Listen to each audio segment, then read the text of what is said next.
দেখ, তুই আমাকে মেরে মেডিকেল ভর্তি করছিস না? আমার বাবা পুলিশ নিয়ে আসছে। কই আসো, তাড়াতাড়ি আসো। আজকে তোর একটা ব্যবস্থা করবেই। তোমাকে তো আগেই বলছিলাম এই অশিক্ষিত ফকিরের সাথে আমার মেয়েদের বিয়ে দিবা না। দেখছো কি করছে ভাইরা? কি ব্যাপার জামাই, তুমি আমার মেয়েকে এভাবে কেন মারছো? বাবা, তুমি কি ঘটনা শুনবে? আমি তো তোমাদেরকে বলছি, ও আমাকে প্রতিদিনই মারে, আর আজকে আমাকে মেরে মেডিকেল ভর্তি করে ফেলছে। ওর কাছে থাকলে ও কোন দিন আমাকে সত্যি সত্যি মেরে ফেলবে। দেখো না বাবা, উফ, আমার কি অবস্থা করছে। কি ব্যাপার জামাই, তুমি আমার মেয়েটাকে এরকম অমানসিক নির্যাতন কেন করছো? এমন মাইরে দিছো যে আমার মেয়েটা হসপিটালে ভর্তি হয়ে গেছে। তুমি চুপ থাকো। তুমি কেন এত কথা বলতেছো? আমরা পুলিশ নিয়ে আসছি না? ইন্সপেক্টর, এই বদমাশটাকে গ্রেফতার করেন। এই মিয়া, আপনি কি মানুষ? আপনি তো আস্তে একটা অমানুষ। নিজের বউকে এইভাবে কেউ মারে? হ্যাঁ, আপনার আমার কথাটা শুনুন, আমার কথাটা বোঝার চেষ্টা করুন। হ্যাঁ, তোর কথা কি শুনবো? আমি তো নিজে চোখে দেখতেছি আমার মেয়েরা বাইরে। তুই কি করছস? এই ইন্সপেক্টর, দাঁড়ায় আছেন কেন? ধরেন নাই বদমাশটাকে। হ্যাঁ, তুমি চুপ থাকো তো। ওর কাছ থেকে আগে শুনি না আসলে ঘটনাটা কি। বাবা, তুমি আর কি শুনবে? তোমরা তো নিজের চোখে দেখতেছো ও আমাকে মেরে আমার কি অবস্থা করছে। আর শোনার কি আছে? দেখুন, আপনারা কেউ চিল্লাচিল্লি করবেন না। এটা একটা হসপিটাল। যেহেতু উনি অপরাধী, ওনার কাছ থেকেই শুনি আসল ঘটনাটা কি। অফিসার, আপনি ওর মুখ থেকে কি শুনবেন? আপনি কি দেখতে পাইতেছেন না আমার মেয়েদের মায়েরা কি করছে? আবার ওর কাছ থেকে কি শুনবেন? হ্যাঁ, এত হইচই করুন, এটা একটা হসপিটাল, আর অন্যান্য রোগী আছে। আমরা এরকম হইচই করলে তাদের ডিস্টার্ব হবে। আমরা আগে ঘটনাটা শুনি না কি হয়েছে। বাবা, আমি বুঝলাম না, তোমরা কি এখানে ঘটনা শুনতে আসছো নাকি ওকে শাস্তি দিতে আসছো? তোমরা তো নিজের চোখে দেখতেছো ও আমার কি অবস্থা করেছে, তারপরও কেন বারবার ওর মুখ থেকে শুনতে চাচ্ছ? দেখো বাবা, আমি আর ওর সাথে সংসার করব না। ওকে বিয়ে করার পর থেকে ও আমাকে একদিনও শান্তি দেয়নি, প্রতিদিন অশান্তিতে রাখে, প্রতিদিন ও আমাকে মারধর করে। আমার আর এসব সহ্য হয় না, আমি আর ওর সাথে থাকবো না। আমার মেয়েটা একদম ঠিক কথা বলছে।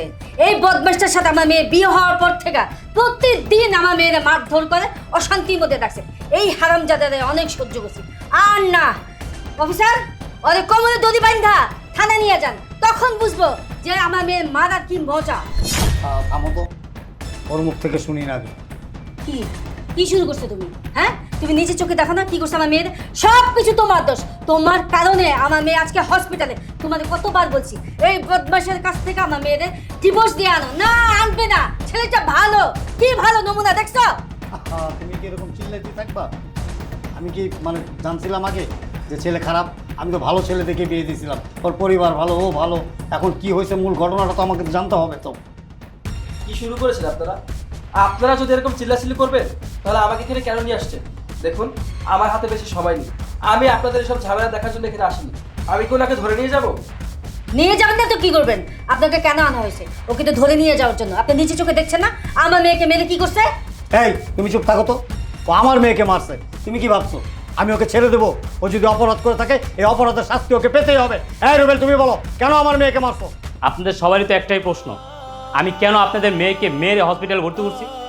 আচ্ছা বাবা, আপনি যখন আপনার মেয়েকে আমার কাছে বিয়ে দিচ্ছেন তখন তো আমার অর্থনৈতিক অবস্থা দেখে আমার কাছে আপনার মেয়েকে বিয়ে দিচ্ছেন। আমি তো কোনো কোটিপতি না, কোনো লাখপতি না, কোনো শিল্পপতি না। আমার ইনকাম 2 টাকা, কিন্তু আপনার মেয়ের চাহিদা 10 টাকা। ওকে বিয়ে করার পর থেকে আমি আমার সামর্থ্য অনুযায়ী আপনার মেয়েকে সুখে রাখার চেষ্টা করছি, ওর চাহিদাগুলো পূরণ করার চেষ্টা করছি, সকালাতগুলো পূরণ করার চেষ্টা করছি। হ্যাঁ, হয়তো ওকে ভালো মতো খাওয়াতে পারি নাই, ভালো একটা শাড়ি কিনে দিতে পারি নাই, কোথাও ঘুরতে নিয়ে যেতে পারি নাই, ভালো একটা রেস্টুরেন্টে নিয়ে যেতে পারি নাই। আপনার মেয়েকে বিয়ে করছি আজকে 3 বছর। এই 3টা বছর আপনার মেয়ের মুখ দিয়ে শুধু একটা কথাই বের হয়েছে, আমাকে ওর ভালো লাগে না, আমার সংসার ওর ভালো লাগে না, আমাকে বিয়ে করে ওর জীবন নষ্ট হয়ে গেছে, আমি ওকে সুখ রাখতে পারি নাই, শান্তিতে রাখতে পারি নাই, ওর কোনো সকালাত পূরণ করতে পারি নাই, ওর কোনো চাহিদা পূরণ করতে পারি নাই, একটা ভালো শাড়ি কিনে দিতে পারি নাই, কোথাও ঘুরতে নিয়ে যেতে পারি নাই। আচ্ছা বাবা, আমি তো চেষ্টা করছি, আমার সামর্থ্য অনুযায়ী চেষ্টা করছি আপনার মেয়েকে সুখে রাখার জন্য, শান্তিতে রাখার জন্য। তারপরও প্রত্যেকটা দিন কাজের থেকে আসার পরই আমার কানের দ্বারে জ্ঞান জ্ঞান প্যান প্যান করতে থাকে। এই 3টা বছর আপনার মেয়ে আমার জীবনটাকে ঝালামালা করে ফেলছে, আমার কলচারের পুরো ভাজা ভাজা করে ফেলছে, কলম তো তিতা বানিয়ে ফেলছে আমার জীবনটাকে। আচ্ছা বাবা, আমিও তো রক্তে মাংস করে একজন মানুষ, আমার তো অনেক আশা আছে, অনেক স্বপ্ন আছে, আমি স্ত্রীর সংসার নিয়ে সুখে থাকবো, শান্তিতে দিন কাটাবো। কিন্তু না, আপনার মেয়েকে বিয়ে করার পর আপনার মেয়ে আমার সংসার এসে আমার এই সংসারটাকে পুরো জাহান্নাম বানিয়ে ফেলছে। সেইটা বড় কথা না, তার চেয়ে বড় কথা কি জানেন? আপনার মেয়ের চাহিদা পূরণ করতে পারি না, এই কারণে সে একটা ছেলের সাথে সম্পর্ক করছে। আমি ওকে অনেকবার বুঝিয়েছি, দেখো এটা ঠিক না, তোমার স্বামী আছে, সংসার আছে।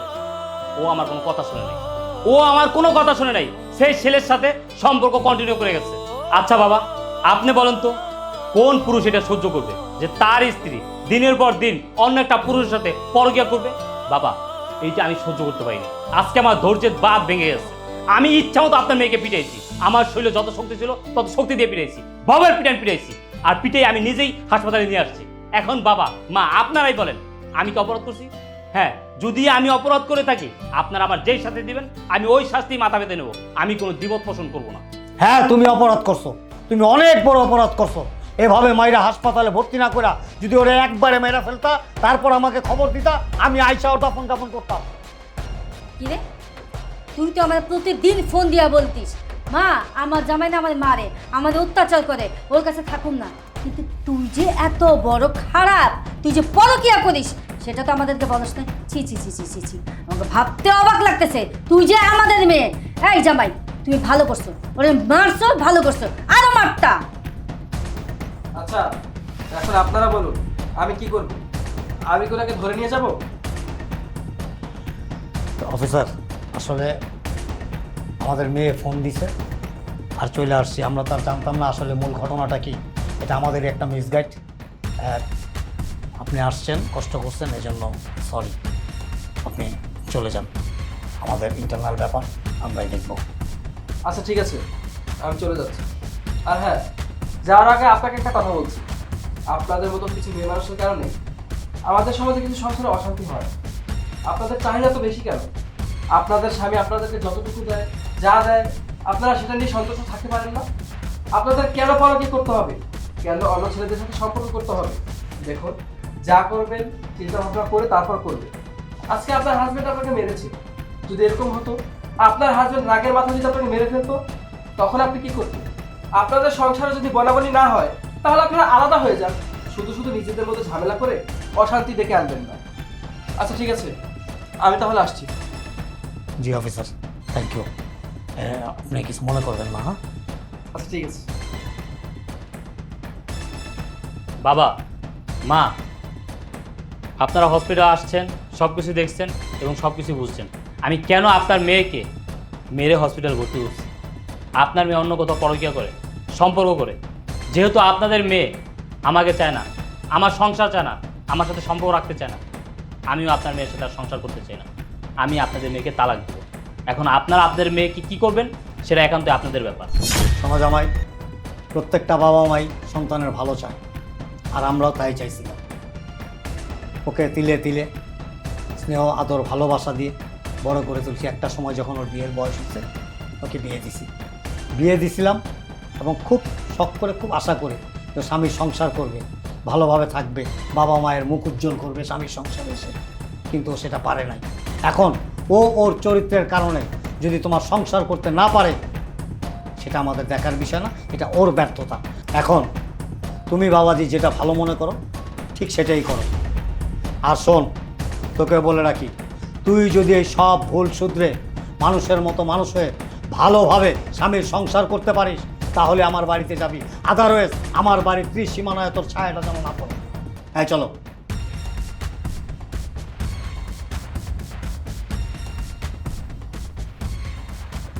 রুবেল, তুমি আমাকে মাফ করে দাও। আমি অনেক বড় ভুল করে ফেলছি। আমি এতদিন তোমার সাথে যা করেছি তা একদম ঠিক করিনি। আমি এখন আমার ভুলটা বুঝতে পারছি রুবেল। দেখো রুবেল, আমি সবসময় আমার নিজের কথা ভেবেছি, সবসময় নিজের চাহিদার কথা ভেবেছি। একটা বারও আমি তোমার কথা ভাবিনি। অথচ দেখো, তুমি ঠিকই নিজের সামর্থ্য অনুযায়ী চেষ্টা করেছো আমাকে ভালো রাখার, আমার চাহিদা পূরণ করার। আর আমি দিনের পর দিন তোমার উপর মানসিক টর্চার করেছি, কখনো তোমাকে বোঝার চেষ্টাও করিনি।